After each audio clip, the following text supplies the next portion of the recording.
que é preciso vigiar.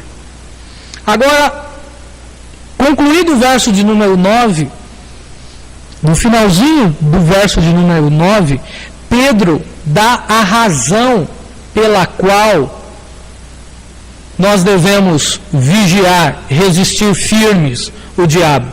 Ele diz: olha, vocês precisam saber que essas aflições, que esse rugir do diabo, essa forma dele agir, de observar, acusar e tragar, essa é a mesma forma que ele age em todo o mundo, com os irmãos. E se eu sei que o meu irmão lá na China, lá no Japão, não importa onde, está passando pela mesma coisa, e ao longo da história da igreja a gente vê essa forma, nós podemos ficar firmes, porque sabemos que a vitória é certa em nome de Jesus. Agora o último conselho, verso 10 ao verso de número 14. Sejam esperançosos. Pedro encerra lembrando os seus leitores, e para quem está com o esboço, ele lembra os seus leitores de que Deus sabe o que faz e que se encontra no controle de tudo. Por mais difícil que seja a aflição, por mais difícil que seja a prova, por mais difícil que seja a situação, o cristão sempre tem esperança. E Pedro nos lembra de vários motivos pelo qual podemos ter esperança. Nós podemos crer que Deus vai agir na nossa vida. Nós podemos crer e sermos confiantes de que o Senhor vai trabalhar e já está trabalhando. Olhem o verso de número 10, um dos motivos que Pedro dá nesse versículo de número 10, pelo qual nós podemos ser esperançosos. Temos a graça de Deus. Olha como ele começa o verso 10. E o Deus de toda graça. Deus derrama sobre nós a sua graça. Porque é possível se sujeitar uns aos outros. Porque é possível e totalmente real o fato de que um cristão pode vigiar e resistir ao diabo e ter vitória. Como é possível tudo isso? Porque a graça de Deus está na nossa vida. Quando nós achamos que somos fortes, quando nós achamos que podemos, aí a gente não consegue nada. Quando a gente acha que podemos fazer as coisas, aí a gente não somos nada. Foi o que Paulo chegou à conclusão, lembra? Quando eu penso que eu sou forte, eu sou fraco. Mas quando eu penso que eu estou fraco, então eu sou forte. O que Paulo quer dizer com isso? Senhor, quando eu confio em mim, então eu não consigo nada. Mas quando eu reconheço que sou fraco e dependo da tua graça, aí então eu consigo vencer em nome de Jesus. Mas Pedro continua, e ainda no verso de número 10, olha o outro motivo que ele dá. Que em Cristo Jesus vos chamou a sua eterna glória. Sabemos que estamos indo para a glória.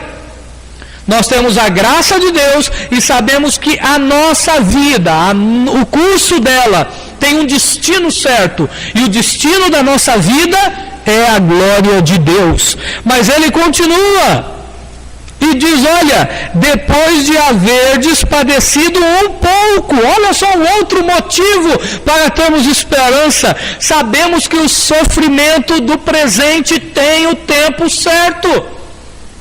Tem data marcada para terminar. A nossa luta, o nosso sofrimento, a nossa prova, teve dia para começar e tem dia para terminar, porque Deus está no controle de tudo. Mas ele continua. Ele diz, olha só um outro termo importante que ele utiliza no final do verso de número 10. Ele mesmo vos aperfeiçoará. Essa palavra aperfeiçoará dá a ideia da seguinte coisa: temos a certeza de que as provações constroem o caráter cristão, nos aperfeiçoa, nos habilita, faz o amadurecimento ocorrer na nossa vida.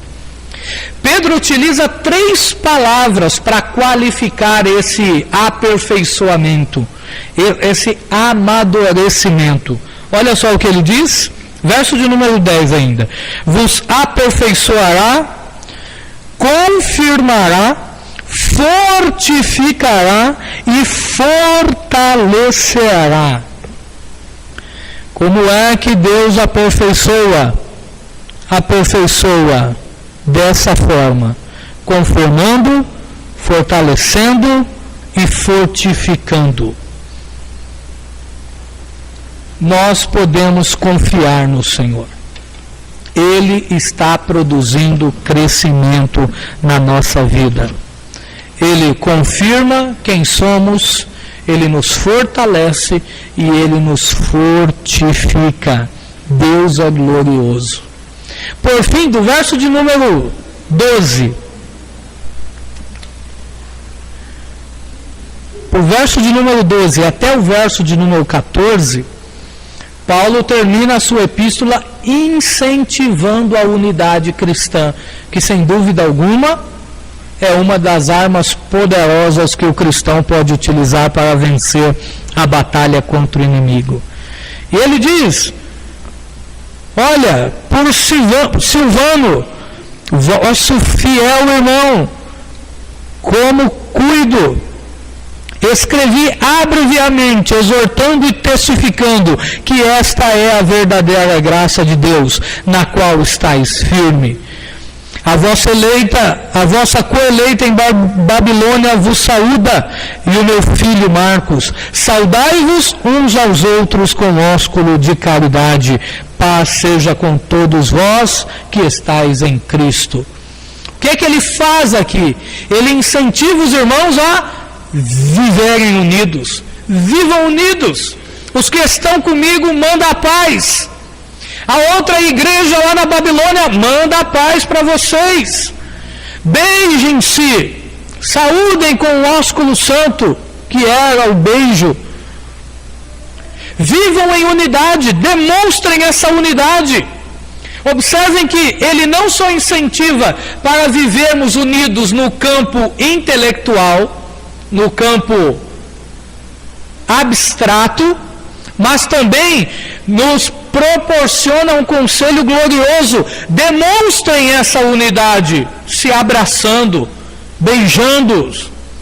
E aqui não tem nenhuma conotação pervertida, absolutamente. Então o que Pedro está instruindo e sugerindo é que a nossa unidade não tem que ficar só no campo das ideias. Eu não tenho que falar apenas que sou unido com os irmãos. Eu tenho que demonstrar isso na prática. As pessoas do lado de fora, o mundo, precisam olhar para nós e vermos que a nossa unidade é prática, ela é executada. Não adianta só falar, é preciso aplicar aquilo que falamos. Sendo assim, encerramos essa primeira epístola com a convicção de que estamos numa luta travada e precisamos ter a postura correta e as armas corretas. Precisamos então ser humildes, precisamos estar atentos, vigiando, e precisamos crer, sermos esperançosos de que Deus está agindo em nós e por meio de nós. Amém, meus irmãos? Vamos em pé.